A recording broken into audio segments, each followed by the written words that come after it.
இதெல்லாம் நீங்க பாத்தீங்களா? இப்ப விளாத்திக்குளம்ல ஒரு குழந்தைய வந்து +2 படிக்கிற குழந்தைய பாலியல் வன்கொடுமை பண்ணாங்க. அப்ப எங்க அண்ணன் எவ்வளவு பெரிய அறிக்கை வெளியிட்டாரு. அப்ப எவ்வளவு கோவம். அந்த ஃபயர் வந்து இப்பதான் ஆரம்பிச்சிருக்கு. இருங்க. என்ன சொன்னாருன்னா, அண்ணன் நான் வந்துட்டா இந்த ஒரு விஷயமே நடக்காது. காம்ப்ரமைஸே இருக்காது. பெண்கள் சேஃப்டில காம்ப்ரமைஸ், நோ காம்ப்ரமைஸ் அப்படி கத்தி பேசினாரு.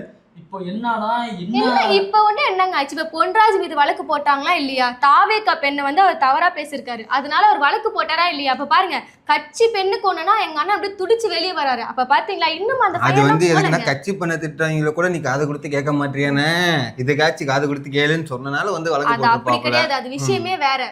பெண்களுக்கு எதிராக ஒரு விஷயம் நடந்துச்சுன்னா எங்க அண்ணனுக்கு கோவம் வரும். அந்த பெண் யாரா இருக்கணும்னா எங்க கட்சி பெண்களா இருக்கணும். அவங்கள எதுனா சொன்னா மட்டும் தான் அண்ணனுக்கு கோவம் வரும். ஏங்க பொன்ராஜுக்கு மேல கேஸ் போடலையா? அந்த வீட்ல இருக்க பெண்ணே அபியூஸ் பண்ணானுங்க. அப்பயே அண்ணன் அது அவ்வளவு வர்த்திலன்னு அவர் தான் சொல்லிட்டாருங்களா? வர்த்திலாத விஷயங்களை பத்தி பேசாதீங்க. இப்ப தமிழக பெண்கள் கதைக்கு வாங்க. அதனால இன்னும் வந்து எங்களுக்கு அந்த ஃபயர்லாம் இருக்குது. அதனால அவர் அப்படி சொல்ல வேண்டாம். அதனாலதான் நேத்து அந்த கல்யாணம் பண்ணிக்க மாட்டேன்னு சொல்லி அந்த பொண்ணு சொன்னதுக்கு மூஞ்சிலே கள்ளத்துக்கு அடிச்சு சாவர வரைக்கும் அடி. அந்த வீடியோ எல்லாம் பார்க்கும் போது ஒரே அதை பாக்குறதோட அந்த ஒருத்தன் வீடியோ எடுத்துட்டு இருந்திருக்கான் பாரு, அதை பார்க்கும் போதுதான் இன்னும் காண்டாவுது. இப்போ எனக்கு என்னன்னா ரொம்ப ஒரு மாதிரி கஷ்டமா இருக்கு, பயமா இருக்கு. இப்போ என்ன நம்ம தமிழ்நாட்டுல இருக்கோமா இல்ல வேற ஏதாவது ஒரு மாநிலத்துல இருக்கோமா?